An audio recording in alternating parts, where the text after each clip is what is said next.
సమాజంలో జరిగే అనర్థాలను నివారించడానికి పోలీసులు కొన్నిసార్లు కఠినంగా ఉండక తప్పదు. పోలీస్ని ఎప్పుడూ తప్పుగా చూడకండి, ఎందుకంటే వాళ్లకు మీలాగే ఒక కుటుంబం ఉంది. అయినా సరే మీకోసం, మీ భద్రత కోసం ఎల్లప్పుడూ పరితపించేదే పోలీస్. ఓ ధీరుడిగానే పోరే చేసే సమయం నాకిప్పుడొచ్చినది. నా గుండెల్లోని ధైర్యమే నన్ను తలపడమంటూ పంపినది.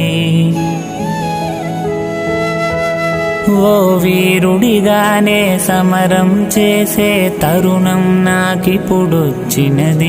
ప్రతి హృదయంలో చిరునవ్వే నింపగా ముందుకు నడిపిస్తూ ఉంది.